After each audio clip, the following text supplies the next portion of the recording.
Bonjour, bonjour à toutes, bonjour à tous. Je suis Antoine Allard, je suis le directeur de la communication et de l'animation éditoriale de Cap Digital. J'espère que vous m'entendez bien. Vous êtes déjà plus de 150 à nous avoir rejoints. Merci d'être tous présents, d'être aussi nombreux pour ce webinaire co-organisé avec la région Île-de-France pour la présentation du plan de relance de la région Île-de-France. L'idée, c'est, comme vous le voyez sur cette slide, de vous offrir un point complet sur les aides de la région qui sont actuellement disponibles. Pour tout vous dire, on avait, et je crois qu'une bonne partie d'entre vous avait participé, on avait fait un premier webinaire au tout début de la crise avec la région Île-de-France, avec la présence de Alexandra Dublanche, la vice-présidente de la région Île-de-France. C'était le 31 mars dernier, donc vraiment au tout début de la crise sanitaire et du confinement, pour vous présenter le plan d'urgence qui avait été proposé toutes les PME et startups franciliennes. En discutant avec les équipes de la région, avec Ava Yildiz qui est là et Servan Danzin, on s'est dit qu'il était important de vous reproposer un nouvel événement, un nouveau point de présentation sur les aides de la région pour plusieurs raisons. Parce qu'avec la persistance de la crise et ce nouveau confinement, il y a des nouveaux dispositifs qui vous sont proposés et surtout, il y a des dispositifs existants qui ont été étendus dans leur capacité à vous apporter le soutien et l'aide nécessaire. Voilà ce que je pouvais vous dire en introduction. Avant de rentrer dans le vif du sujet, j'ai quelques petites indications techniques à vous préciser. Je vois que vous êtes déjà très nombreux à nous saluer dans le chat. Bonjour Jacques Noël, bonjour Thierry Maillet, bonjour Olim Marchesso. Le chat, hein, il faut vraiment l'utiliser, l'onglet chat, pour du small talk, donc pour se dire bonjour, pour échanger des informations, des liens, etc. Si en revanche vous avez des questions à poser à nos intervenantes, et je ne doute pas que vous en aurez beaucoup, je vous invite à utiliser l'onglet questions qui est juste à côté, et on se gardera à la fin de chaque présentation de dispositif un temps pour répondre aux questions que vous adresserez à Servan et Ava. Et je remercie d'ailleurs Jennifer et Christelle qui sont à mes côtés, Jennifer Lecomte et Christelle Ayache de Caleb Digital, qui vont nous aider à faire remonter les questions, à poser vos questions à nos intervenantes. Comme vous êtes très nombreux, il risque d'y avoir beaucoup de questions. Vous avez la possibilité de voter pour les questions qui ont déjà été posées. Ça nous aide à hiérarchiser les questions qui sont le plus important, qui sont les plus importantes, ou en tout cas qui sont plébiscités par un maximum de participants. Voilà, on est déjà 200. Merci à toutes celles et ceux qui viennent de nous rejoindre. Je vous propose de commencer par un bref descriptif du programme de ce qu'on va vous présenter aujourd'hui. Je vais commencer par réexpliquer dans les grandes lignes ce qu'est Cap Digital très rapidement, puis on rentrera dans le vif du sujet, la présentation des nouvelles conditions d'éligibilité pour accéder au fonds résilience et au prêt rebond de la région Île-de-France. Puis, on fera un focus plus spécifique sur les aides également proposées par le PAC Relance, le PAC IA, le fonds Invest. On dira un mot rapide sur le chèque numérique et on rentrera un peu plus en détail sur la nouvelle formule InnovUp qui offre des possibilités de financement amplifiées avec un seul guichet unique qui a été renforcé. Et je crois que c'était quelque chose qui vous intéressait. En tout cas, plusieurs d'entre vous nous avez déjà fait remonter ce vœu d'avoir un guichet unique pour InnovUp. Et enfin, on finira avec un focus sur le nouveau Smart Service Paris Région Business Club. Rapidement, qu'est-ce que Cap Digital pour celles et ceux qui ne le sauraient pas encore? Cap Digital est l'un des plus grands collectifs d'innovateurs du numérique d'Europe. On est un pôle de compétitivité qui a été créé il y a près de 15 ans maintenant. On réunit un petit peu plus de 1000 structures adhérentes. On est une association non-profit qui sont très majoritairement des startups et des PME, 850 startups et PME, des grands comptes, une petite centaine de grands comptes adhérents, ce qu'on appelle des EUFR, donc c'est-à-dire des laboratoires de recherche, des centres de formation, des universités, 70 centres de formation, universités et laboratoires de recherche, et un petit collège d'investisseurs, une dizaine de fonds d'investissement. font partie de Cap Digital. On organise un petit peu plus de 120 événements par an. En tout cas, c'était le cas en 2019. En 2020, on sera même un peu au-dessus avec évidemment une grande partie de notre offre événementielle qui a été digitalisée, qui se passe en ligne. On organise le festival Futures, dont la dernière édition s'est tenue en 2019 et a rassemblé un petit peu plus de 12 000 visiteurs. Cap Digital, c'est une quarantaine de collaborateurs au sein de l'équipe permanente, mais c'est aussi, et on y est très attaché, une équipe de 120 experts, principalement des académiques, mais également des experts business, qui accompagnent, expertisent et labellisent les projets portés par nos adhérents. En gros, quels sont les différents types de services qu'on propose à nos adhérents? Le premier des services, le service historique du pôle, c'est l'accompagnement des projets de recherche et développement et d'innovation au sens large. On a reçu un petit peu plus de 3000 projets depuis la création du pôle en 2006. La moitié, un peu plus de 1600, ont été labellisés et encore la moitié, 850, ont été financés. L'équipe R&D est aujourd'hui très bien représentée avec Jennifer qui la dirige et Christelle Ayache qui fait partie de cette équipe R&D depuis de nombreuses années maintenant. On a aussi toute une activité dite d'accélération business à destination des adhérents start-up et PME. Ça passe par du coaching, de l'aide au développement à l'international, de l'accompagnement pour aller décrocher et préparer une levée de fonds. Quelques indicateurs clés. Aujourd'hui, on a 40% des entreprises du Next40 qui sont membres de Cap Digital. Il y a un nouvel appel Next40 FT120 qui vient d'être lancé. On verra ce que ça donne avec la nouvelle promotion. Et 30% des entreprises du FT120 qui sont membres de Cap Digital. Si on se focalise uniquement sur les entreprises franciliennes, qui est notre territoire de prédilection, on a même 42% des entreprises de Cap Digital qui font partie du FT120. En 2019, 1 milliard d'euros ont été levés par les entreprises membres de Cap Digital et 72% de ces entreprises avaient été au préalable accompagnées à travers nos services de R&D et d'accélération business. Un dernier mot pour vous dire également qu'on propose tout un panel d'offres dites de transformation numérique à nos adhérents grandes organisations, qu'elles soient publiques ou privées. Ça passe par des projets d'open innovation, une centaine de projets d'innovation menés par Cap Digital depuis 2015. Ça passe aussi par des services d'acculturation, de formation, de learning expedition qu'on propose à nos adhérents grands comptes. Voilà ce que je pouvais vous dire en introduction. Je finis juste par insister sur le fait qu'on connaît une très belle croissance depuis 3 ans maintenant sur la scène européenne. On a aujourd'hui en cours une douzaine de projets européens, des projets d'innovation type H2020 pour ceux qui connaissent un petit peu le vocable des projets européens. Et c'est une quarantaine de projets dans lesquels on a été impliqué depuis la création du pôle. On fait partie du Supervisory Board d'un EIT, qui sont un peu des méta-clusters au niveau européen, qui est l'EIT spécialisé en santé, l'EIT Health, et on cumule un peu plus de 230 pour être exact, structures partenaires de Cap Digital sur la scène européenne. On aura l'occasion d'en dire un mot en fin de session sur quels sont les grands temps forts européens et les appels à projets qui peuvent vous intéresser. Voilà, j'en ai fini pour la présentation de Cap Digital. Je vais donc maintenant laisser la parole à Ava Yildiz, chargée de mission innovation à la direction des politiques économiques régionales de la région Île-de-France, qui sera accompagnée de Servan Danzin, chargé de mission Paris Région Business Club, qui fera la présentation du Paris Région Business Club en fin de webinaire et qui sera là pour compléter ou aider Ava en fonction des questions que vous nous poserez. Et comme je le dis en introduction, Jennifer Lecomte, Christelle Ayache de Cap Digital sont également parmi nous pour nous aider à faire remonter toutes vos questions. Voilà, je crois que j'en ai fini en ce qui me concerne. Je peux donc laisser la parole à Ava. Ava, c'est à vous.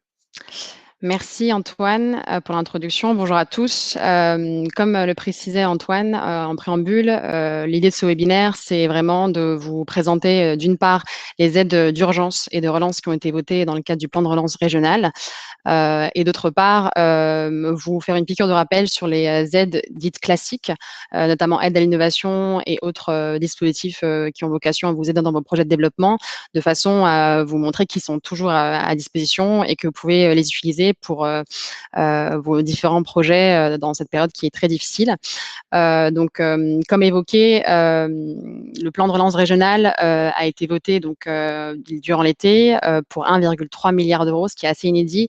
Et sur ces 1,3 milliard d'euros, il y a 640 millions d'euros qui sont dédiés exclusivement aux entreprises, donc ce qui est assez conséquent, via du coup l'abondement de différents dispositifs que je vous propose là de vous présenter. Donc, tout d'abord, vous avez le fonds résilience qui a été mis en place cet été. Donc, c'est un fonds assez inédit de 100 millions d'euros qui a été abondé par plus de 70 collectivités, métropoles, départements, intercommunalités. L'idée, c'était vraiment de pouvoir mettre à disposition un moyen financier pour répondre aux besoins de trésorerie immédiats des entreprises qui ont été impactées par les restrictions sanitaires. Donc, au niveau de la cible, on va être sur des entreprises entre 0 et 20 salariés. Et il y a un bonus pour les entreprises de l'ESS puisqu'il n'y a pas de limite de salariés. Et on est sur des avances remboursables entre 3 000 et 100 000 euros sur 6 ans avec un différé de remboursement de 2 ans. Pour vous donner un peu une idée et incarner plus concrètement ce dispositif, au niveau des chiffres, donc au 30 octobre, il y avait déjà 1 900 entreprises bénéficiaires, dont la moitié étaient des entreprises sans salariés. On a à peu près un montant moyen de 20 000 euros. Et il y a déjà 40 millions d'euros de l'enveloppe qui a été consommée et 80% de taux d'acceptation. Donc, ce qui veut dire que, voilà, en termes de conditions d'éligibilité, c'est pas très contraignant. Donc, n'hésitez pas à aller voir sur le site et voilà, envoyer les documents nécessaires, notamment un extrait de cabis et liasse fiscale pour pouvoir bénéficier de ce dispositif. Au niveau de la typologie des bénéficiaires, donc sans surprise, on a beaucoup les commerces, en tout cas les entreprises qui sont dans des secteurs sinistrés tels que le commerce, l'hôtellerie, la restauration et les services, mais également les transports. Il y a un autre dispositif aussi qui pourrait, par rapport à ce dispositif, il y a eu des évolutions compte tenu du contexte de reconfinement que nous connaissons. Donc, depuis le 23 septembre, ce fonds il est désormais accessible à des entreprises dont les fonds propres sont négatifs. Et il n'y a pas, la demande d'un prêt rebond ou PGE ne conditionne pas la demande d'avance remboursable de moins de 30 000 euros. Et depuis le 15 octobre également, donc les entreprises qui sont touchées par les nouvelles restrictions sanitaires, notamment le tourisme, l'événementiel, le divertissement, bien-être, peuvent bénéficier de ce fonds. Donc, au-delà en fait d'un effectif de 20 ETP, dans la limite par contre de 50 salariés. Donc voilà, c'est des conditions qui ont été assouplies, élargies pour faire en sorte que vous puissiez vraiment vous les approprier et les utiliser pour faire face à cette période qui est très, très difficile en termes d'activité. Au niveau du deuxième produit, qui est assez similaire, on a le pré-rebond, qui lui a été lancé au mois de mai. On va être sur une typologie d'entreprise de 0 à 250 salariés, et avec 12 mois d'activité minimum par contre.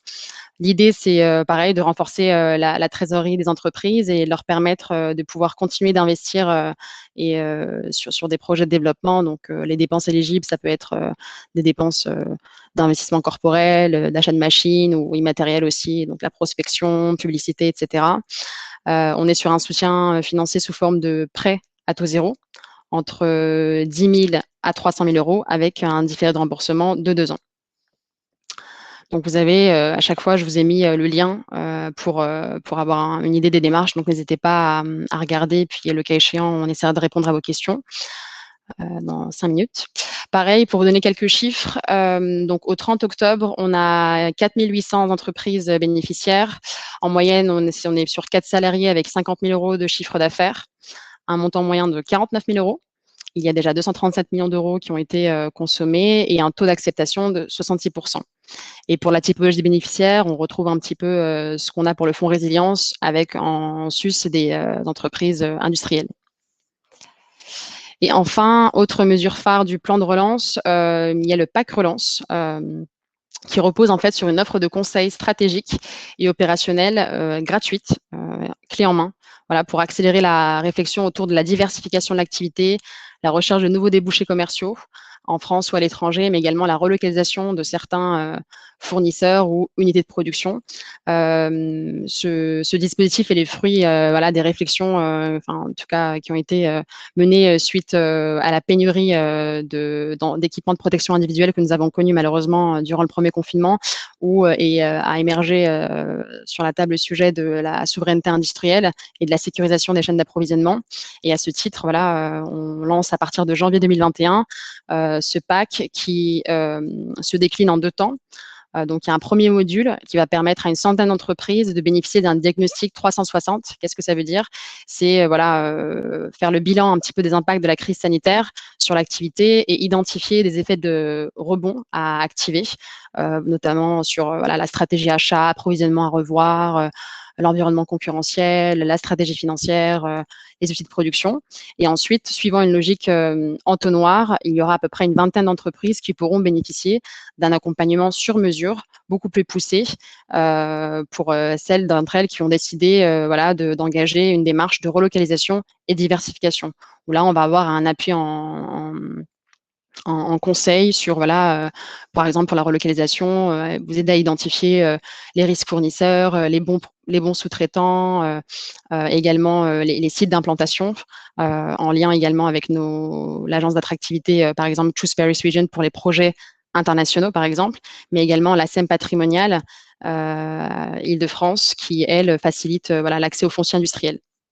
Donc, je n'ai pas malheureusement de lien à vous communiquer aujourd'hui, mais restez alerte puisque le dispositif sera effectif à partir de janvier 2021.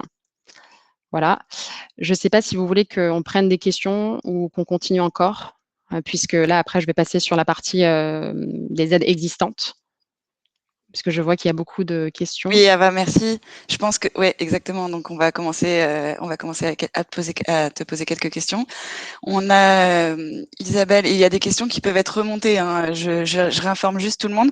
Il y a un petit bouton là à droite où vous pouvez faire. Si vous lisez une question qui vous intéresse, vous pouvez aussi la faire remonter. Comme ça, on sait que ça intéresse encore plus de gens. Du coup, il y a une première question d'Isabelle.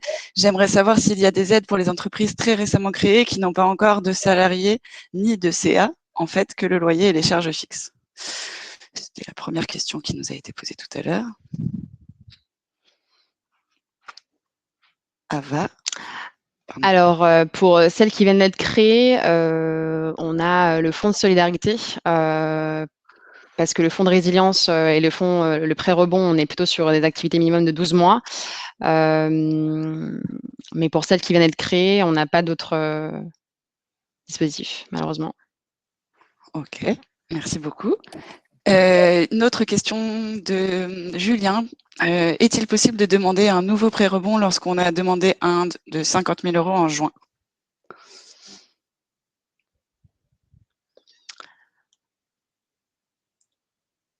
Alors ça, je ne suis pas sûre, mais comme les conditions étaient assouplies et que vous avez fait cette demande en juin, il y aura peut-être des possibilités. Écoutez, ce que je fais, c'est qu'aujourd'hui, j'ai oublié de le préciser en introduction, mais je me fais le porte-voix de la direction des aides aux entreprises qui du coup pilote en direct ces dispositifs avec évidemment notre partenaire. Et comme vous vous en doutez bien, ils sont en surcharge d'instruction en ce moment et ils n'ont pas pu se libérer. Donc, ce que je peux faire, c'est que je prends ces questions aussi auxquelles j'ai pas de réponse précise, de façon à vous envoyer des réponses plus complètes. Mais bon, si vous avez déjà fait une demande, ça me paraît un peu difficile. Mais bon, comme c'était en juin et que les conditions étaient plus élargies, je pense qu'il y a quand même une possibilité. Très bien. Une autre question d'Éric. Le fonds résilience est-il ouvert à des entreprises qui ne sont pas en recul de chiffre d'affaires, mais dont la forte croissance a été brutalement stoppée par le Covid?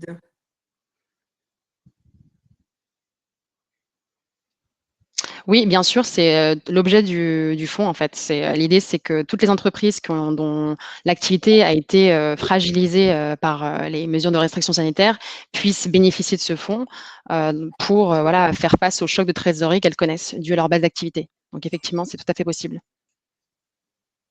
Une autre question, le prêt rebond est-il cumulable avec le fonds résilience? Non, c'est pas possible. Ok. Et jusque quand est-ce qu'on sait déjà jusque quand les fonds de résilience et pré-rebond vont être disponibles? Alors, pour le fonds résilience, comme je l'avais précisé, on est sur un fonds de 100 millions d'euros qui a été abondé. Je vous disais que 40 millions d'euros avaient déjà été consommés. Ça, c'est les chiffres du 30 octobre. Donc là, depuis le 30 octobre, je pense qu'il y a eu beaucoup de demandes. Donc, je pense qu'on en a encore pour quelques mois, mais vu la demande exponentielle que nous connaissons, je ne pourrais pas vous dire exactement la date de consommation totale du fonds. Mais le pré-rebond, en tout cas, lui, il a été abondé par le fonds FEDER, côté région Île-de-France. Donc, on est sur une pérennisation plus importante. Merci beaucoup. De Michael. Concernant le pré-rebond, vous indiquez 10 à 300 K. Mon conseiller m'a indiqué que BPI France pouvait aligner le montant au montant du PGE. Me confirmez-vous cela? Exemple, un PGE à 500 K égale pré-rebond à 500 K. Alors, on est vraiment sur des montants qui vont jusqu'à 300 K, donc je ne sais pas l'information qui vous a été donnée, mais on n'est pas du tout sur les mêmes montants qu'un PGE. Ça, par contre, c'est une certitude.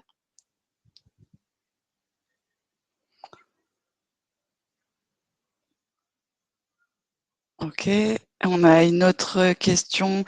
Alors, quels sont les critères réels d'acceptation de ce prêt résilience? Pouvez-vous, est-ce qu'il y a un contact ou un numéro de téléphone pour ce dispositif? Est-ce que ça pourrait être communiqué? Alors, concernant ce prêt résilience, comme je l'ai précisé, il faut envoyer, en fait, quand vous allez sur le site de la région, vous avez donc un lien pour communiquer votre dossier, pour pouvoir soumettre votre dossier, qui va être du coup la communication de votre extrait cabis, de l'IAS fiscal, et ensuite on a nous en interne une cellule à disposition qui traite en direct vos demandes et qui reviennent à vous. Voilà, pour des compléments et pour vous notifier ou pas l'aide. Super, merci. Une autre question de Rémi, j'enchaîne. Une autre question. Alors, je ne sais pas si vous savez, les avances en compte courant bloquées sont-elles considérées comme fonds propres pour l'obtention d'un PGE? Alors ça, je serais incapable de vous répondre. Je ne suis pas financière ici, mais en tout cas, je note la question pour demander à mes collègues. Merci beaucoup. Alors, je rappelle juste qu'il faut bien poser vos questions dans l'onglet questions parce qu'on ne va pas pouvoir faire des allers-retours avec le chat. Donc voilà, reposez bien votre question dans l'onglet questions. Une autre question de Stéphane, quelle est la différence entre le fonds de résilience et le prêt?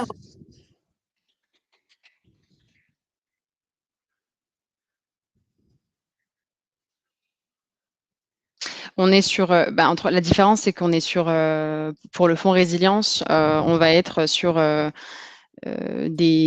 fait, c'est un fonds qui a été abondé pour permettre, en complément du prêt rebond, d'aider des entreprises qui étaient déjà fortement endettées, et qui ont été en plus impactées par la crise sanitaire. Donc, il y a en termes d'éligibilité, les contraintes sont moins importantes que le prêt rebond, par exemple.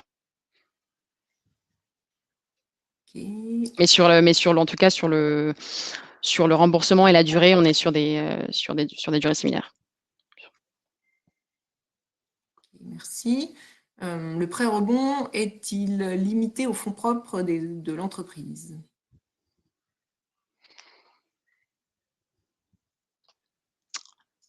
Alors ça, je n'ai pas de réponse précise à vous donner. Donc je prends la réponse. Mais Une autre question de Kévil. Quelles sont les compétences mobilisées pour le PAC Relance? Alors pour le PAC Relance, les compétences mobilisées, elles vont être de plusieurs natures. Ça va être un accompagnement de conseil et stratégique, où il va y avoir un appui en ingénierie, en fait, de cadrage de projet, qui part du diagnostic à vraiment le montage sur notamment, par exemple, des projets de relocalisation et de diversification de votre offre, où là, c'est un appui en ingénierie, une expertise complète.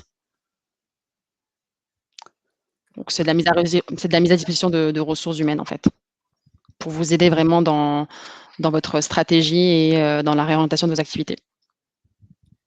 Bien, merci. On est à peu près sur 3 mois d'accompagnement. Très bien. Il y a une autre question de Fabien. Si donc une startup a plus de 12 mois et 2 salariés, mais pas encore de chiffre d'affaires, est-ce que tu peux nous confirmer que seul le fonds de solidarité est disponible? Oui. Merci. Il y a également pas mal de questions sur le délai d'instruction. Est-ce que tu peux nous en dire plus un petit peu sur le délai d'instruction de ces différentes aides entre la période entre le moment de la demande et puis le moment de la réponse et quand on touche les fonds? Alors vas-y Servane, si tu as des compléments là-dessus. Sur le fonds résilience et le prêt rebond, c'est assez rapide. Ce sont des aides voilà, là, en ce moment, il y a évidemment, ça dépend, ça fluctue selon les périodes de confinement, mais il y a de nouveau une accélération, mais normalement, ce sont quand même des instructions rapides, en quelques jours, voire peut-être semaines, mais dans le mois, c'est réglé. Pour ce qui est pour toutes les aides up, c'est un petit peu plus long en ce moment. Tu es d'accord, Ava? Oui, je confirme. Il y a pour l'instruction de ces 2 nouveaux dispositifs, on a une task force spéciale qui a été mobilisée et qui, du coup, est assez réactive. Et on est à peu près sur 3 semaines maximum de délai de réponse. Après, par contre, normalement, pour le reçu des fonds, c'est aussi pareil, assez réactif. Merci. On a une autre question peut-être de Mehmet. Pour le prêt rebond, les entreprises qui ont des actionnaires personnes morales doivent passer par BPI et fournir un dossier. Ce n'est pas automatique comme sur la plateforme de la région. Est-ce que vous pouvez me confirmer cela? Et si oui, est-ce que cela risque d'évoluer? Merci. Le process, pour l'instant, il n'est pas amené à évoluer tel que vous le connaissez. Donc, pour l'instant, ça passe par la plateforme de la région. Merci. Une question de Eric et de Anne-Dominique. Pour le fonds résilience, faut-il obligatoirement avoir eu un refus de la banque commerciale avant ou bien on peut faire directement la demande? Non, vous pouvez en faire directement la demande. Justement, l'idée, c'est si vous êtes dans une situation fortement endettée, que votre activité en a fortement pâti, vous pouvez prétendre à ce fonds. Donc même avec des fonds propres négatifs? Oui, justement. Ce n'était pas le cas avant. Mais depuis la fin septembre, les entreprises qui ont des fonds propres négatifs, peuvent en faire la demande, effectivement. Et on n'a plus du tout aussi la limite des salariés, elle a été augmentée à 50 pour les entreprises qui sont dans des secteurs fortement sinistrés comme l'hôtellerie, le commerce, l'événementiel, le tourisme. Et pareil, du coup, il ne faut pas forcément avoir obtenu le PGE pour pouvoir demander le prêt rebond ou l'accès au fonds résilience? Oui, exactement. D'accord. Voilà pour la réponse à Diong. On a toujours beaucoup de questions. La réponse a été donnée. N'hésitez pas à bien regarder avant de reposer vos questions pour pas qu'il y ait des redoublons aussi. Je ne sais pas si Jennifer, tu vois une autre question? Non, une dernière question. Le fonds résilience fonctionne-t-il aussi pour les sociétés récentes? Je pense que j'ai déjà répondu à cette question.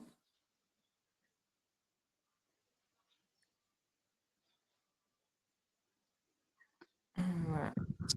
De Nathalie et Bruno, voilà, sur la compatibilité du PGE et du prêt rebond est essentielle pour beaucoup d'entreprises. Est-ce que c'est compatible? Pardon, tu peux répéter la question, Jennifer, je n'ai pas entendu. Ouais, est-ce que c'est compatible d'avoir un PGE et un prêt rebond? Oui, bien sûr. C'est possible, c'est tout à fait possible. Ouais, c'est ça. Et c'est ce qu'on dit. Et du coup, c'est pas c'est possible dans des deux côtés du coup d'avoir les deux, et ou si on n'a pas eu le PGE de demander directement. Ça, ouais, c'est ça. Une question de Christine, y a-t-il un quota d'accompagnement de Diac 360 par rapport au prochain PAC relance? Oui, on est sur 100 entreprises qui seront diagnostiquées, et ensuite celles qui pourront bénéficier d'un accompagnement plus poussé, on est plutôt sur 20 entreprises pour celles qui seraient sur des projets de relocalisation et de transformation d'activité. Et au niveau du process, donc on est sur janvier 2021 et je pense que ce sera en ligne sur le site de la région avec à travers le remplissage d'un formulaire. Et ensuite, voilà, les conseillers en interne prendront la tâche auprès de vous pour préciser votre projet. Bien, une question de Pauline. Comment peut-on qui ne rentre dans aucune case? Une demande peut-elle être adressée à quelqu'un dans ce cas?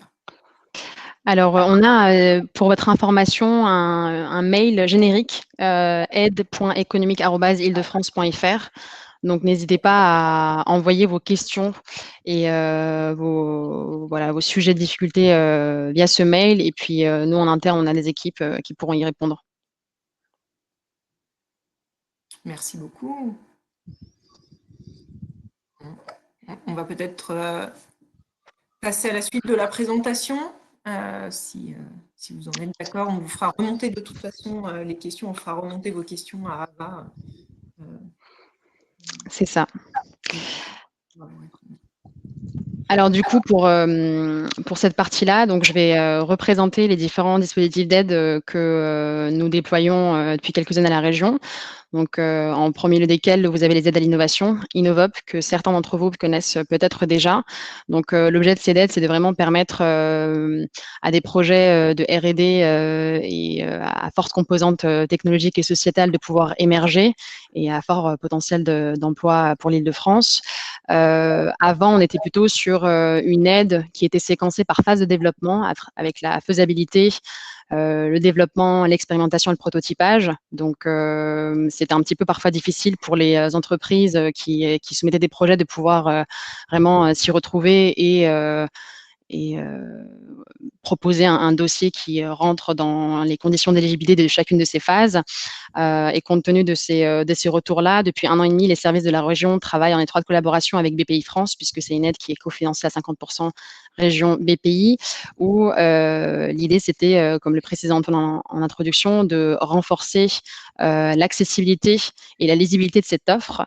Et il y a 2 évolutions majeures qui ont émergé. Donc, d'une part, l'ouverture d'un guichet unique via le site Mes Démarches, le site régional Mes Démarches. Donc, il n'y aura plus besoin de passer par BPI, mais par le site classique de demande d'aide à la région, ce qui va permettre voilà, de simplifier le process de candidature et permettre aussi à la région d'avoir une visibilité sur la volumétrie des dossiers déposés et le cas échéant orienter vers le bon guichet les entreprises qui ne seraient pas éligibles à ce dispositif. Et d'autre part, l'idée de cette refonte, c'était de permettre de renforcer en fait les conditions de financement de cette aide selon non pas des séquences de développement arbitraires, FESA, développement, expérimentation tel qu'il était mené, mais plutôt par rapport au projet de l'entreprise, quelle que soit sa taille, la maturité, voilà, son secteur, pour être vraiment au plus proche des besoins de l'entreprise et proposer en conséquence une assiette de subvention qui est du coup qui correspondent à l'ambition du projet. Donc de fait, on est sur une aide qui peut prendre plusieurs formes, hein, subvention, avance remboursable et prêt. Pouvant aller donc jusqu'à 500 000 € de sub et 3 millions d'avances récupérables. Donc là, c'est très nouveau, cette refonte. Je vous conseille vivement d'aller voir le communiqué de presse qui a été mis en place par BPI France hier, vous expliquant voilà, la nouvelle démarche et les 2 liens à la communiquer en dessous qui vous renseignent davantage sur les démarches à engager. Donc, pour rappel, hein, cette aide, elle est très sollicitée. Depuis 2017, c'est plus de 1000 entreprises qui en ont bénéficié. Et là, à travers cette refonte, la région s'engage à mobiliser avec BPI France 50 millions d'euros supplémentaires pour soutenir les projets d'innovation des entreprises franciliennes. Donc voilà, n'hésitez pas à regarder de plus près ce dispositif. Ensuite, on a l'accompagnement Smart Industry. Donc ça, c'est un dispositif qui existe, qui a été voté dans le cadre du plan beaucoup plus large Smart Industry de la région, qui vise un petit peu la reconquête industrielle en Île-de-France. Donc, qu'est-ce que c'est? C'est un conseil en accompagnement aux entreprises industrielles et stratégiques, où l'idée, c'est de permettre voilà, à des entreprises industrielles d'investir dans leurs outils de production 4.0 voilà, pour capitaliser sur les potentialités des technologies clés telles que l'IA, le big data, de façon à sophistiquer leur offre de production et d'être plus compétitive au niveau international.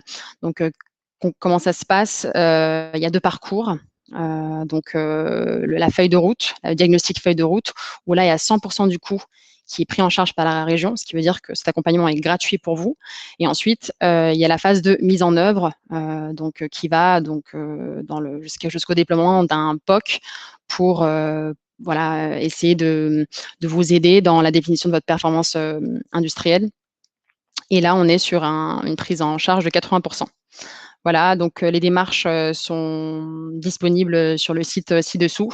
Voilà, mais n'hésitez pas à vous en servir, puisque vous serez accompagné par un comité d'experts piloté par le CETIM, Centre des techniques des industries mécaniques, le CEA et le GIM, voilà, qui sont à votre disposition pour vraiment vous cadrer dans votre projet de manière assez complète. Et enfin, on a le pack IA. Donc, le pack IA, à l'instar du pack de l'accompagnement Smart Industry, on est sur un accompagnement des entreprises franciliennes qui souhaitent s'engager dans l'intelligence artificielle, en tout cas, faire valoir des enjeux IA. Mais il y a une petite barrière à l'entrée, puisque il faut que ce soit des entreprises qui ont un peu une intuition et des données déjà existantes. Ça peut être des données industrielles, des données financières, et qui veulent capitaliser sur ces données-là pour pouvoir développer voilà, de nouveaux cas d'usage. J'invente, par exemple, si on prend le cas d'une entreprise qui fait de la maintenance prédictive, voilà, elle veut se diversifier et essayer de tester sa solution voilà, sur la prédiction des déchets dans la restauration collective. Voilà, pour pouvoir vraiment travailler son algorithme et ce cas d'usage, elle peut bénéficier de l'accompagnement en conseil du coup du pack IA, où là on est donc sur un accompagnement de 3 mois avec 37 jours de mise à disposition de temps homme, et un projet qui est financé à 50% jusqu'à 18 500 €. Voilà. Donc les candidatures se poursuivent jusqu'à juin 2021. Et la démarche, elle est très simple. Vous allez donc sur le site du pack IA, et vous serez en relation avec le Hub France IA, où voilà, vous déposez votre demande, et donc un expert prendra la tâche auprès de vous voilà, autour d'un entretien téléphonique, pour pouvoir cadrer votre projet et le cas échéant voilà, engager la démarche du pack. Ensuite, nous avons également le Paris Region Venture Fund. Donc ça, c'est le fonds de la région qui est cofinancé à 50% par la région, mais également Cap Decisive Management, où là, l'idée, c'est de pouvoir combler une faille de marché existante, à savoir l'aide au financement en amorçage, qui comme vous en doutez bien, est parfois difficile avec l'augmentation des tickets moyens sur l'amorçage. On est sur 1 million d'euros très souvent. Là, on va intervenir à peu près sur un ticket entre 300 000 et 400 000 €, où l'idée, voilà, c'est de permettre à des jeunes entreprises innovantes de pouvoir développer leur premier projet de développement sur la R&D, première commercialisation, premier développement international.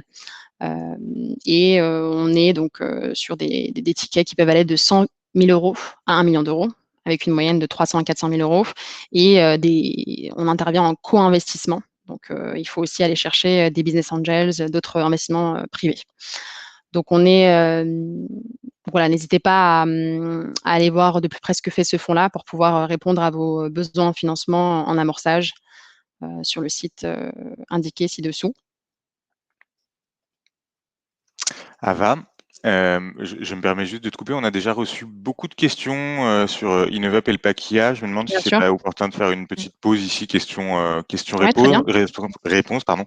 Et j'en profite pour spécifier que Antoine Palu nous a rejoint. Il est sur scène. J'ai coupé votre micro, Antoine. Donc, si vous voulez le parler, vous pouvez le réactiver en cliquant sur le petit bouton micro qui est juste en bas. Antoine, vous êtes chargé de mission aide aux entreprises à la région Île-de-France, si je ne dis pas de bêtises. Bonjour à tous.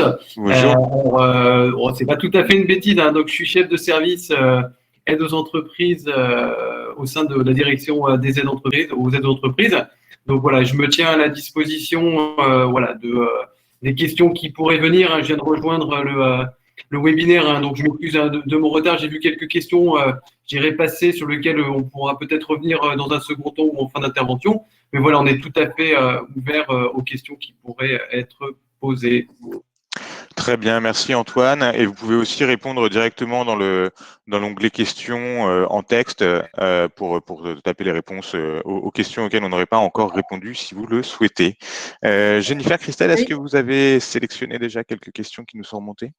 Oui, on va commencer par Innovup. Donc, une question d'Adrien. Pour Innovup, le siège social doit-il être en Île-de-France ou alors un établissement de R&D suffit avec la refonte de Innovup? Donc, du coup, tous les projets ne sont pas forcément que des projets de R&D puisque l'ancienne Innovup expérimentation rentre dedans. Donc, voilà, une question, est-ce que c'est la R&D qui compte, là où on fait sa R&D, ou est-ce que c'est le siège social qui compte? Antoine, n'hésite pas à me reprendre si je me trompe. Mais de préférence, le siège social doit se situer en Île-de-France. Mais si vous avez l'intention d'implanter un centre de R&D en Île-de-France, c'est tout à fait possible.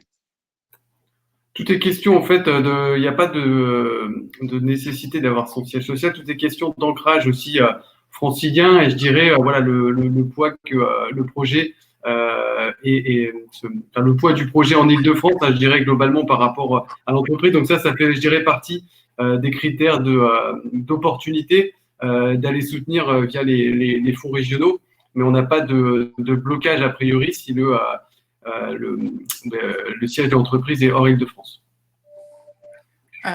Ok, pour les frais de personnel doivent être des frais de personnel qui sont en Île-de-France?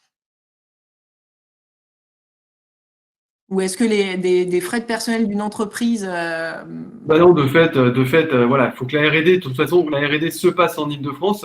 Donc, pour le coup, pour tout ce qui est dépenses éligibles, on va vraiment considérer que les effectifs franciliens en termes de prise en charge, voilà, hein, donc ces autres effectifs que pourrait avoir la société dans d'autres régions, bah, j'imagine, pourront s'intégrer au CIR, mais en tout cas ne seront pas inclus dans l'enveloppe ou l'assiette éligible à l'aide régionale.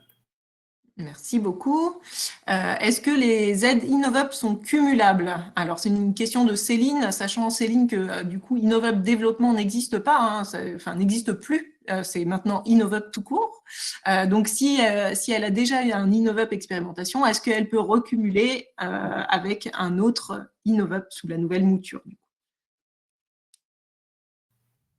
L'idée, c'est de soutenir les entreprises, je dirais, dans la maximum de nos possibilités à chaque étape de développement. Donc, oui, elles sont cumulables, si vous voulez, dans le temps, mais elles n'interviennent par définition pas en même temps, hein, puisqu'elles ont vocation à soutenir différents stades du projet de R&D de l'entreprise. Très bien, merci. Une question de Marion également. Est-ce que les organisations publiques sont éligibles à Innovup?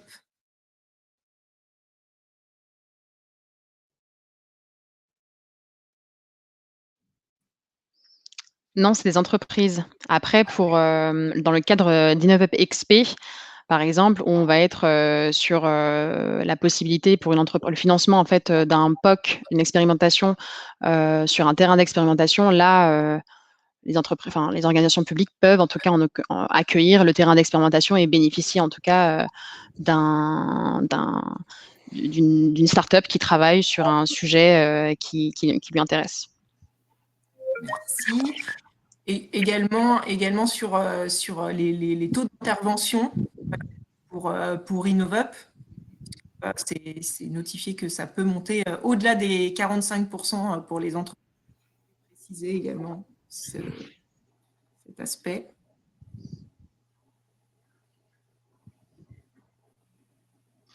Alors oui, ça va être du cas par cas en fait.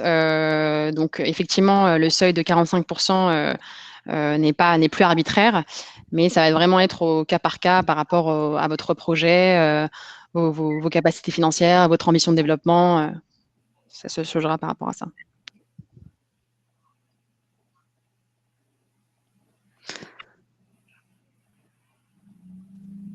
Christelle? Oui, il y avait donc alors oui, une entreprise. J'avais sélectionné celle-ci parce qu'elle avait été 2 fois, mais du coup c'est en gros la question. Une entreprise avec des fonds propres négatifs peut-elle solliciter un fonds de résilience pour ensuite soumettre un dossier Innovup? Donc en gros, le fonds de résilience peut-il servir à réenchérir les fonds propres de l'entreprise pour qu'ensuite elle ait suffisamment de fonds propres pour soumettre un dossier Innovup, même petit? Alors, le fonds résilience, je dirais, a vocation à couvrir des besoins de trésorerie nés d'une situation, voilà, aux conséquences de la crise. Même si le fonds résilience peut être considéré comme du quasi-fonds propre, il ne permettra pas d'augmenter les fonds propres de l'entreprise. Ce qui est sûr, c'est que le fonds résilience, les entreprises à fonds propres négatifs sont éligibles au dispositif résilience. OK. Mais par contre, il ne faut pas que les entreprises soient en procédure collective ou ce genre de choses. Donc, le fonds résilience n'a pas vocation, je dirais, à rétablir les fonds propres de l'entreprise pour ensuite, puisque ce ne sont pas des fonds propres. En revanche, il vient donner un apport en trésorerie, pour relancer l'activité des entreprises dont la trésorerie a été fortement affectée par la période qu'on a connue et qu'on connaît encore aujourd'hui. Merci, c'est très clair. Merci Antoine. Du coup, alors on passe à quelques questions sur le PACIA, sauf si on a. Enfin, de toute façon, on pourra éventuellement revenir s'il y avait une question importante qu'on avait manquée. Et de toute façon. Oui, sur Innovup, n'hésitez pas à venir du coup au R&D Corner. Là, on pourra passer du temps sur Innovup si vous le désirez, du 8 décembre. Voilà. Oui. Et puis, dans tous les cas, on va voir ça et reboucler aussi, bien sûr, avec Ava, Servan et Antoine. Mais on vous proposera dans tous les cas des réponses à toutes les questions, voilà, de ce que vous aurez posé. Hein. Donc, vous aurez ça à la suite du webinaire. Enfin, à la suite, dans peu de temps après le webinaire, en tout cas. Côté PACIA, pardon. Donc, pour le PACIA, on a une question d'Étienne. Existe-t-il un équivalent pour les PME de 10 à 19 salariés? Est-ce qu'il existe? Non, malheureusement, on est là. C'est vrai que le PACIA, il est sur plus de 20 salariés. Après, vous pouvez, en termes d'accompagnement, on n'a pas d'autres dispositifs sur le sujet de l'IA. On n'a pas d'autres dispositifs. Je ne sais pas si Antoine, sur les dispositifs d'aide, il y a des possibilités de financer, en tout cas, une étude d'opportunité sur la possibilité de s'engager sur cette technologie-là. Je pense que c'est possible dans le cas d'Innovup, sur des plus petits montants. Mais le PACIA, effectivement, il y a cette limite de 20 salariés. Oui, je confirme ce que dit Ava. Oui. Donc, ça confirme aussi pour la question de Léo. C'est ça, c'est bien supérieur à 20 pour le PACIA. Rémi est-ce que des sociétés peuvent utiliser le PACIA pour s'abonner, ou pour s'abonner à des IA existantes en produits sur étagère? C'est pas le but en fait du pack IA. Disons qu'on va être, c'est tout à fait possible de l'utiliser pour pouvoir acheter des solutions sur étagère, mais en fait au niveau du projet, on va être beaucoup plus sur sur des données qui vous appartiennent et cadrées les potentialités d'usage de l'IA par rapport aux données que vous avez, et ensuite aller chercher les solutions possibles, soit en propre, en le développant en propre, soit en intégrant des solutions sur étagère. Mais c'est possible. Oui, voilà. C'est ça, il y avait Stéphanie qui demandait de préciser les dépenses éligibles au financement du PAC IA sur bien une enveloppe de 18 500 € hors taxe maximum. Mais du coup, tu as déjà donné des informations. Il y avait quelqu'un qui revenait sur le prêt résilience, mais en cas de refus du prêt résilience, est-ce qu'il y a un recours? Est-ce qu'il y a d'autres choses qui pourraient aider? À ce moment-là, il faut, je vous invite vraiment à vous tourner vers notre adresse aide économique pour voir ce vers quoi on peut se tourner. Sachez qu'un dispositif de l'État aussi a été mis en place. Donc là, j'ai pas forcément tous les détails parce qu'il a été mis en place récemment. Donc voilà, l'idée, n'hésitez pas à nous écrire sur l'adresse qui est indiquée Servan dans le fil des questions. Et à ce moment-là, on essaiera de voir comment vous orienter vers ces dispositifs.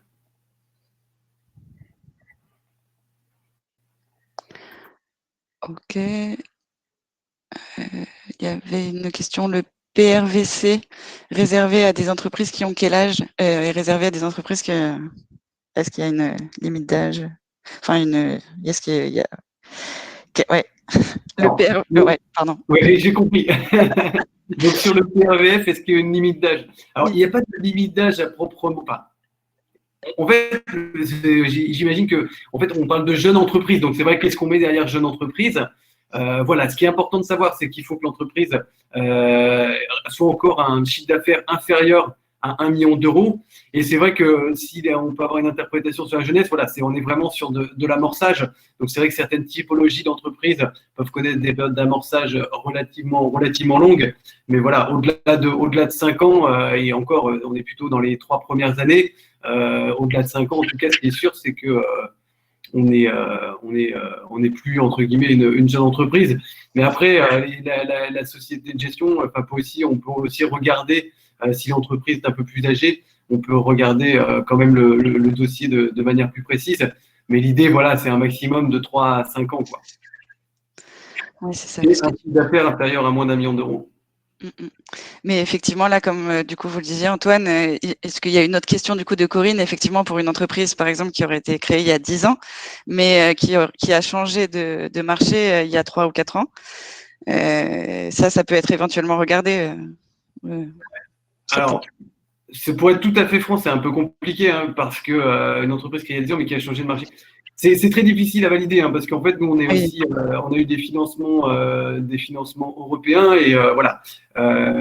L'Europe est parfois interrogateur par rapport à ces sujets-là. Et si l'entreprise a changé il y a 4 ans, je ne sais pas si au niveau de ses chiffres d'affaires, elle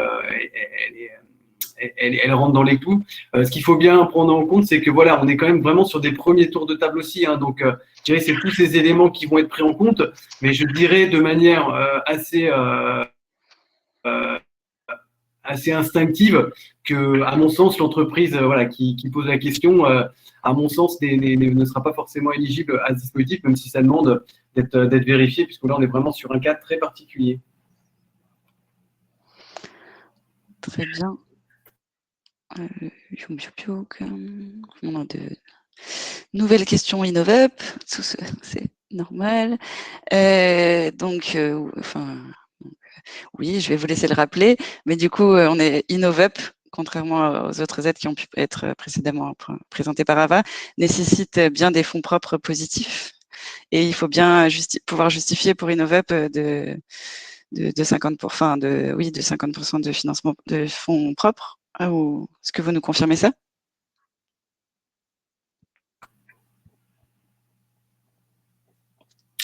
Alors, en fait, toute la question de la définition d'entreprise en difficulté, mais oui, on peut tout à fait résumer la situation de cette manière. Très bien. Peut-être Il y a une question justement qui rappelait pour le territoire. Donc pour les anciens InnovUp expérimentation, il y avait un territoire qui devait être associé au dépôt du dossier. Est-ce que vous pouvez rappeler si c'est toujours le cas et qu'en est-il pour le territoire d'expérimentation? Est-ce que vous pouvez faire un peu de précision? Ouais. Un territoire d'expérimentation, par définition, oui, il faut toujours un territoire d'expérimentation, sachant qu'un territoire d'expérimentation, c'est un territoire, je dirais, c'est plutôt un lieu d'expérimentation, hein, puisqu'un territoire d'expérimentation peut être une entreprise privée, ça peut être une collectivité locale, voilà, mais en tout cas, oui, il est nécessaire d'avoir ce terrain, oui, tout à fait, oui. Oui, et peut-être aussi, ce serait pas inutile de rappeler que là, récemment, on a lancé des appels à projets XP thématisés sur le secteur de la santé. Je pense que ces dynamiques-là va peut-être amener à se poursuivre. Donc voilà, restez alerte aussi sur ces InnovUp XP thématisés. Merci beaucoup.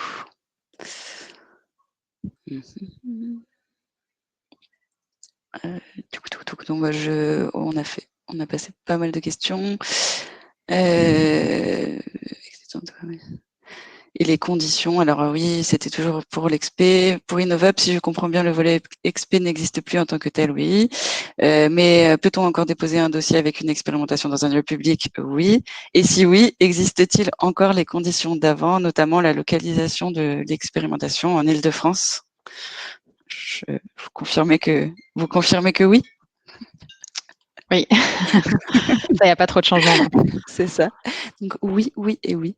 Pour cette question-là. Les thématiques dédiées, là, tu as parlé de santé.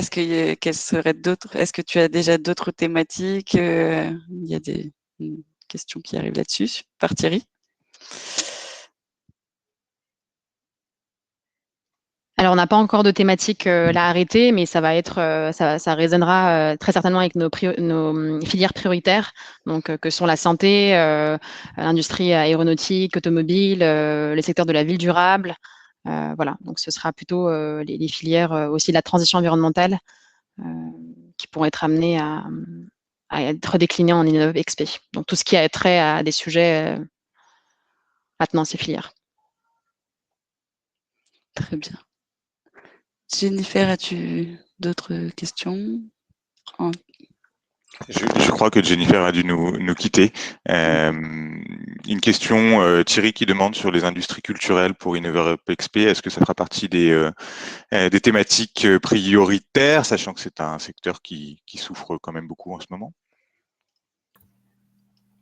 À partir du moment où elles ont un projet de R&D, voilà, il n'y a jamais eu d'exclusion hein, sur ces dispositifs. Donc, voilà, c'est plus le projet, la situation financière de l'entreprise qui va être regardée. Elle va être analysée comme une autre. Hein, c'est vrai que cette industrie en particulier, voilà, souffre particulièrement de la situation, mais voilà, ça change rien, je dirais, au fait qu'elle puisse participer à l'expérimentation comme ça pouvait être le cas avant. Oui, tout à fait.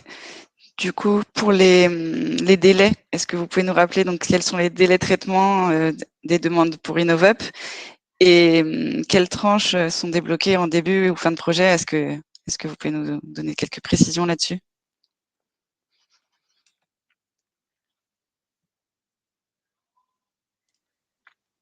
Sur les délais, Antoine, on est plutôt maintenant on est sur un guichet unique qui passe par le site Mes Démarches. Il y a toujours une préinstruction qui est faite par BPI, mais on est sur moins de 3 mois, non? Antoine, tu me confirmes?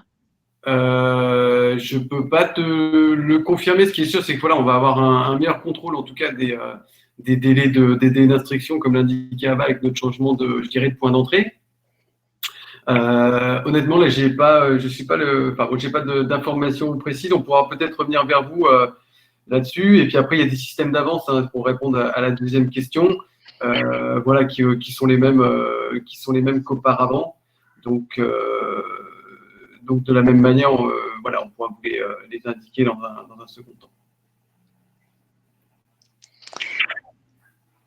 Très bien. Une question de Oui, pardon, à vous. Oui, après, non, juste l'idée de cette refonte, c'était vraiment par le guichet unique, permettre à la région d'avoir un accès plus facile au dépôt de candidature et de façon à ce qu'ils puissent être traités plus rapidement au fil de l'eau et le cas échéant, comme j'avais précisé, être réorienté sur d'autres guichets. Donc, la refonte aussi permet d'accélérer un peu le traitement. Très bien. Une question un peu spécifique de Thierry Châtonnet sur le pack IA. Est-ce qu'il est ouvert au lab data d'un ministère? La cible, ce sont les entreprises. Après, si dans le cadre du développement du projet, notamment après la phase de diagnostic et de cadrage du sujet, vous voulez impliquer d'autres acteurs, je pense que c'est possible, mais vous serez du coup amené à traiter avec le hub, enfin les experts du hub de France IA qui pourront du coup vous orienter sur l'opportunité.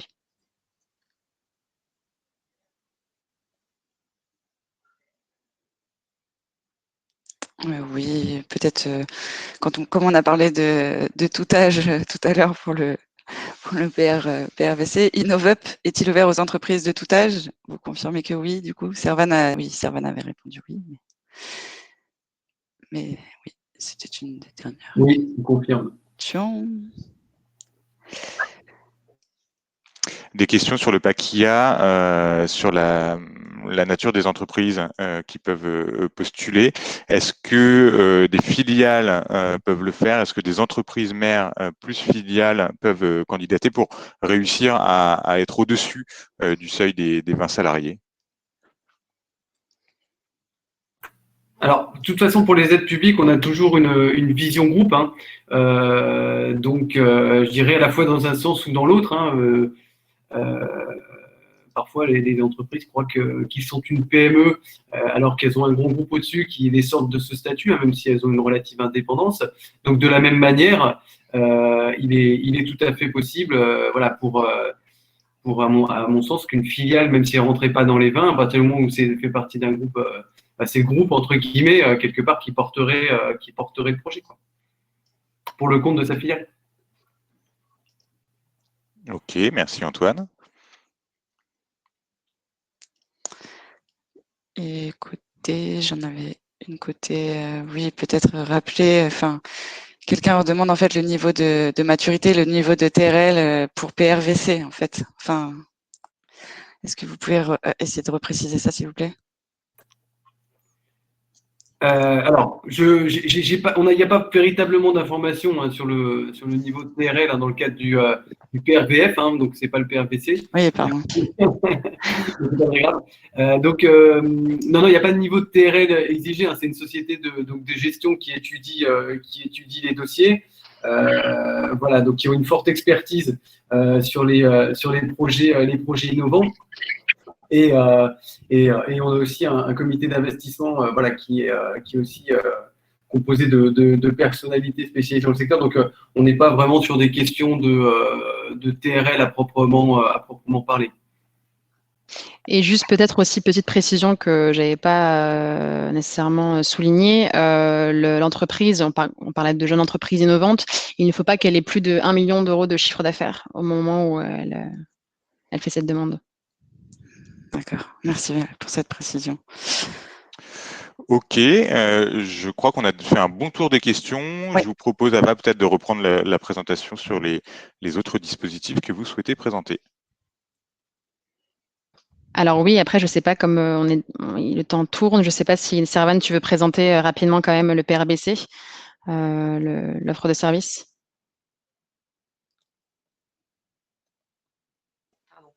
Pardon. Oui, comme tu le sens, effectivement, je voulais vous présenter rapidement pour toutes les entreprises franciliennes. Servan, pardon, on ne vous entend pas très très bien. Est-ce que vous pouvez vous rapprocher un peu du micro? Est-ce que ça va mieux comme ça? Beaucoup mieux. Ouais. Alors, je voulais vous présenter très rapidement. Donc ça, c'est un outil qui est gratuit, ouvert à tous. Je vais partager mon écran. Hop. Non, pas comme ça. Pardon. Je vais vous un outil qui est donc un smart service, un outil en ligne qui s'appelle donc le Smart Service Paris Région Business Club. Il est là. Est-ce que vous le voyez? Pas encore. Peut-être qu'il va arriver. Hop.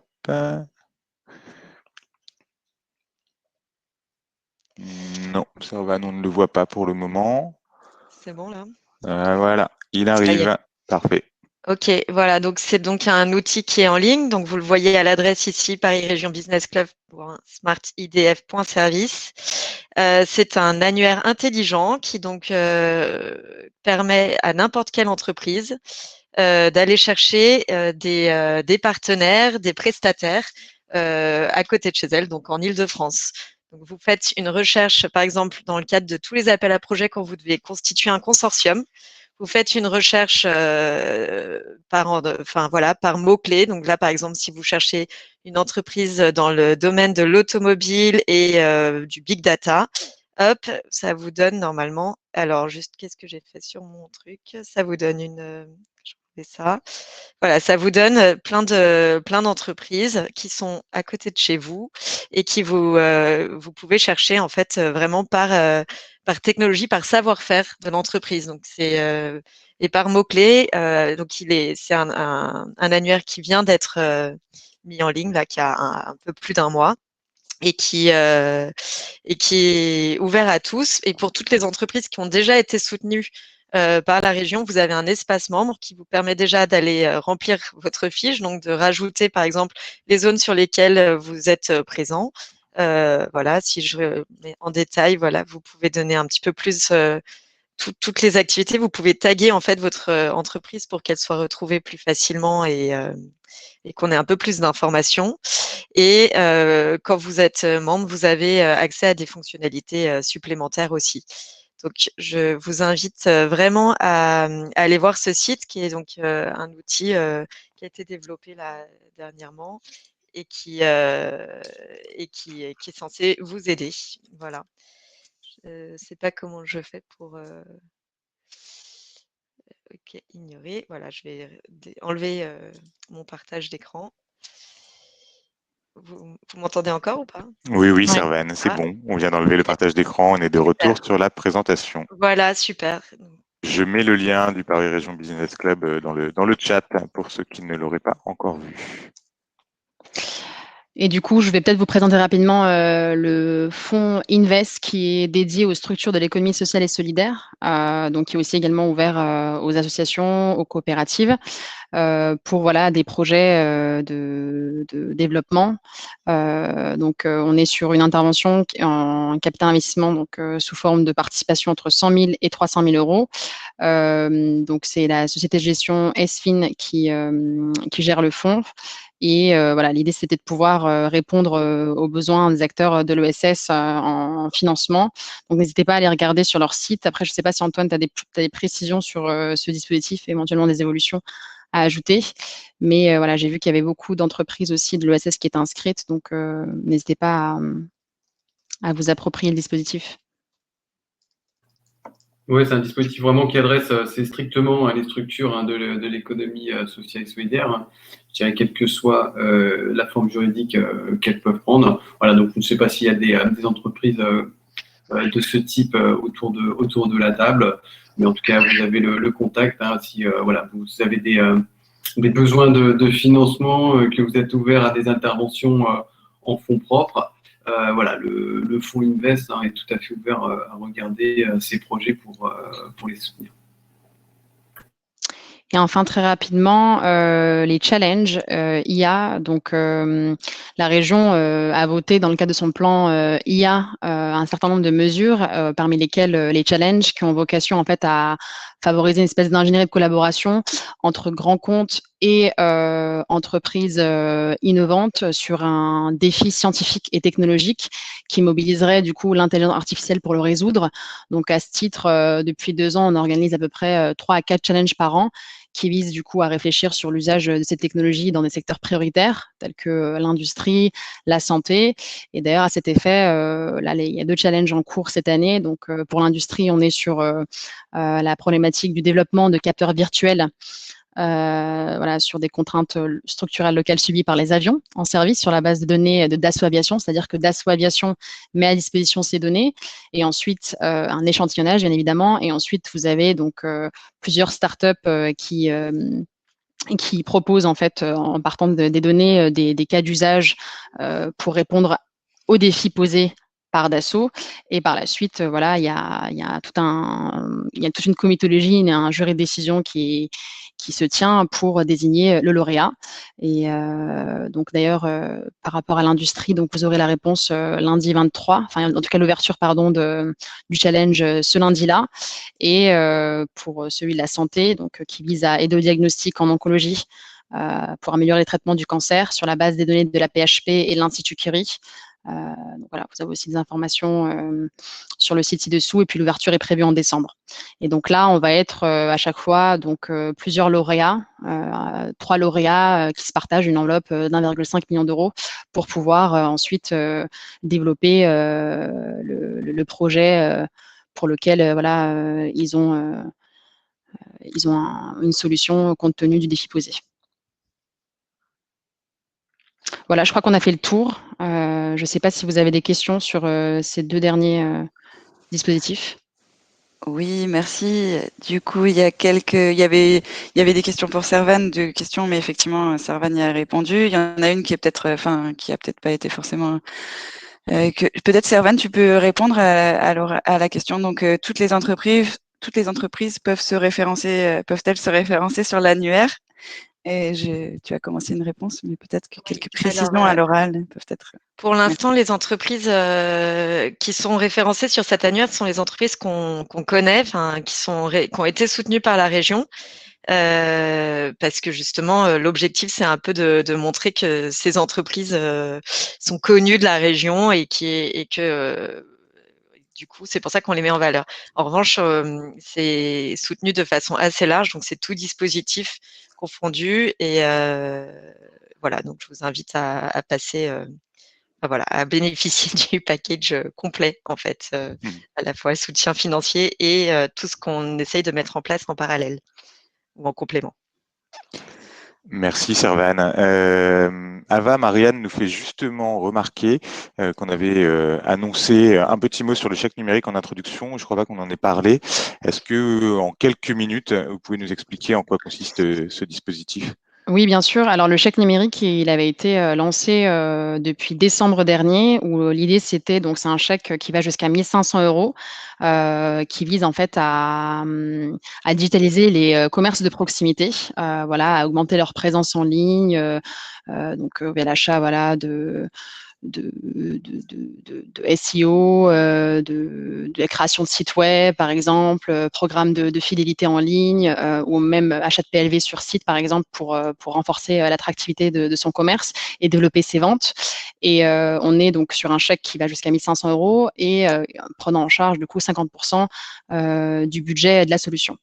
Donc voilà, n'hésitez pas à vous en saisir parce que c'est vrai qu'avec le confinement et le contexte que nous connaissons, c'est une aide qui est beaucoup sollicitée en ce moment et donc qui est aussi instruit par la Chambre de commerce. Donc voilà, ils sont assez réactifs compte tenu de l'importance que ça représente pour pérenniser voilà, les activités des commerces qui ont dû fermer. Donc voilà, n'hésitez pas à regarder les différents critères d'éligibilité.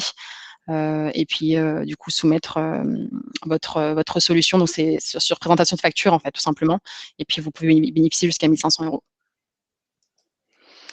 Merci. Merci. Peut-être pareil, juste 2 minutes, mais du coup, on nous demande aussi des nouvelles de TPE, PME. Est-ce que tu peux en dire 2 mots? Ça, je vais laisser Antoine peut-être développer. On est toujours sur le même dispositif, il n'y a pas vraiment d'évolution. Oui, c'est toujours au fil de l'eau, en fait. Oui, tout à fait. Donc, écoutez, les dispositifs PME et TPE voilà, ont fonctionné en 2020, sont reconduits pour 2021, selon les mêmes modes de fonctionnement qu'aujourd'hui et hier. Donc, c'est des appels à projets au fil de l'eau. Donc, vous pouvez, je dirais, candidater quand bon vous semble, ou en tout cas, au moment le plus opportun pour voilà, coller au projet de développement de vos entreprises. Merci beaucoup. Pour Ava, il y avait une question sur Invest Île-de-France de Fabien. Si on est une entreprise de l'ESS, mais qu'on n'a pas encore l'agrément ESUS, peut-on postuler? Moi, je vous invite de toute façon, alors, a priori, si vous n'avez pas l'agrément ESUS ou en tout cas d'autres éléments qui vous qualifient d'entreprise de ESS, j'ai envie de dire, vous n'êtes pas une entreprise de ESS. Mais au-delà de ça, moi, je pense que ce qu'il est important, surtout, c'est de pouvoir prendre contact dans un premier temps, puisque de toute façon, les agréments ESUS, c'est des choses qui peuvent s'obtenir quand même de manière relativement rapide à l'échelle, en tout cas, de l'instruction d'un dossier d'apport en fonds propres. Donc moi je vous invite à les contacter ou en tout cas ou à passer par nous, même si l'agrément ESUS n'est pas aujourd'hui obtenu, il y a peut-être, je dirais, d'autres formes, enfin en tout cas d'autres, vous répondez peut-être à d'autres conditions qui font qu'aujourd'hui déjà votre entreprise fait partie de l'ESS, entre guillemets plutôt. On a également plusieurs questions sur le chèque numérique. Est-ce qu'il est prévu un dispositif similaire pour les industriels? C'est-à-dire parce que vous avez l'accompagnement Smart Industry, en tout cas pour aider les industriels à sophistiquer leur offre de production. Donc, ça peut passer aussi par la digitalisation et l'industrie 4.0 que je présentais tout à l'heure. Donc, on est là sur un accompagnement en conseil. Donc, je ne sais pas si ça répond un peu à la question. Parce que là, le chèque, en fait, le chèque numérique, c'est l'achat de solutions. Alors que l'accompagnement Smart Industry, on va être vraiment sur un accompagnement plus poussé qui passe de la phase de diagnostic au développement d'un POC. Donc là, on est… Non, je crois plutôt que c'est plus pour les très petites entreprises industrielles qui aimeraient avoir un soutien pour développer un nouveau site internet, pour les aider à aller chercher des nouveaux prospects, des nouveaux clients. Alors, je peux peut-être répondre partiellement à la question. Si vous voulez, dans notre dispositif de droit commun, un PME, TPE, il est possible et envisageable d'intégrer, je dirais, ce type de dépenses dans le plan de développement qui est présenté par l'entreprise. En revanche, on n'est pas du tout dans une dynamique de guichet comme ça peut se faire au niveau du chèque numérique, où là, pour le coup, vu la situation, vous imaginez bien que l'enjeu pour les commerçants est a priori plus important que pour les entreprises industrielles, notamment via le développement. Là, on va au-delà du site vitrine, on est vraiment sur une entreprise qui, au départ, ne fait que de la vente sur place, bloquée par le fait qu'elle ne puisse plus vendre sur place, elle a zéro revenu, ce qui est moins le cas de l'entreprise industrielle. Donc, pour revenir sur ma réponse, ce type de dépense peut être éligible au titre de TPE et PME, mais elles devront s'inscrire, je dirais, dans un projet global, puisque ces appels à projets, je dirais, viennent soutenir des projets de développement entre 18 et 3 ans, en fonction des dispositifs TPE ou PME. Et le site internet ne sera qu'un élément, je dirais, parmi d'autres dépenses. Et nous, on va regarder le dossier dans sa globalité. Donc, pas de, je dirais, de guichet tel que le chèque numérique, tel fait chèque numérique. En revanche, ça peut s'inscrire dans le cadre d'un projet global au titre des dispositifs PME ou TPE à certaines conditions. Très bien, merci. Je vois une petite question un peu spécifique de Lamia sur AI for Health. Est-ce qu'une PME dans le domaine de la modélisation de médicaments peut bénéficier du dispositif? C'est-à-dire bénéficier du dispositif, parce que là, en fait, le challenge, il est en cours. Après, au niveau de la solution développée, je pense que ce sera libre aux lauréats et en lien avec la PHP et en tout cas les institutions de le mettre à disposition. Je n'ai pas vraiment compris la question. Enfin, je ne sais pas si ça répond partiellement. Est-ce qu'ils peuvent candidater au challenge? En tout cas, si la PME peut faire partie des candidats pour répondre aux défis scientifiques posés par les institutions. Très bien. Du coup, pour enchaîner sur le challenge IA, peut-être précision, qui est propriétaire des solutions développées, la start-up ou la structure qui met à disposition ces données? Comment, ou est-ce que c'est une je sais pas si… vous avez des réponses là-dessus sur vous m'entendez? Oui, pardon. Antoine, va. Est-ce que vous auriez une réponse, pardon, sur, je répète la question de Nicolas, pour les challenges IA, est-ce que vous pouvez peut-être préciser qui du coup reste propriétaire des solutions développées, la startup ou la structure qui met à disposition? Est-ce qu'il y a un accord entre elles, etc., de propriété intellectuelle à mettre en place? Très honnêtement. Alors, on a perdu. Je vais répondre honnêtement, je n'ai pas l'information, hein, pour être tout à fait franc. Il y a, une peut-être, personne qui est en charge de ce dispositif et je pense que le plus simple, ce serait de lui poser la question directement. Je vais vous envoyez-moi un mail et je lui forwarderai, par exemple, où on essaiera de répondre, dire si ça vous va. Je vais parler au nom de toute mon équipe. On est attendu normalement à 11h15 à un autre point de toute la direction. Donc, on va devoir conclure en ce qui nous concerne. Mais de toute façon, je pense que on va essayer de garder les questions et de répondre au fur et à mesure. Enfin, on va en tout cas s'arranger, voir avec Antoine et Christelle comment vous apporter des réponses à toutes les questions qui n'ont pas pu être traitées là à l'oral. Pas de souci, Servan, pas de Ça vous souci. convient? De toute façon, nous on récupère toutes les questions qui sont posées dans le chat, donc on les partagera avec vous pour que vous puissiez répondre à toutes celles qui sont restées sans réponse aujourd'hui par manque de temps. C'est vrai qu'on avait prévu de finir à 11h, il est déjà 11h20. Mais merci beaucoup à toutes et tous d'avoir posé autant de questions. On est heureux d'avoir pu prendre le temps d'y répondre et on continuera à le faire donc après ce webinaire. Servan, Antoine, Ava, si vous devez nous quitter, n'hésitez pas, allez-y. Encore un grand merci d'avoir pris le temps d'échanger avec tout le monde et de nous présenter de façon si détaillée les dispositifs. On a reçu beaucoup de mails de remerciements dans le chat et l'onglet questions. Donc vraiment, merci d'avoir pris ce temps-là et on continue donc à le faire. Ça ne s'arrête pas ici. Je voulais juste prendre encore une petite minute pour vous dire qu'on vous propose, qu'on propose à tous les participants de ce webinaire de nous rejoindre le mardi 8 décembre à 10h pour notre prochain R&D Corner, où on présentera tous les appels à projets de R&D et de soutien à l'innovation au niveau régional, donc ceux qu'on a déjà bien présentés aujourd'hui, mais aussi au niveau national et européen. Ça se passe toujours en webinaire le 8 décembre à 10h et nous avons également plein d'autres événements qui sont organisés par Cap Digital. Vous pouvez les retrouver sur notre plateforme Connect à connect.capdigital.com.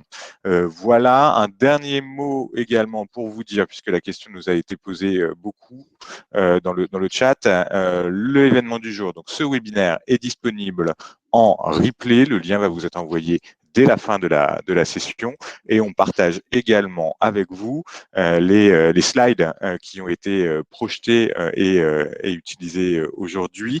Donc, vous pourrez retrouver toutes les informations qui ont été présentées aujourd'hui.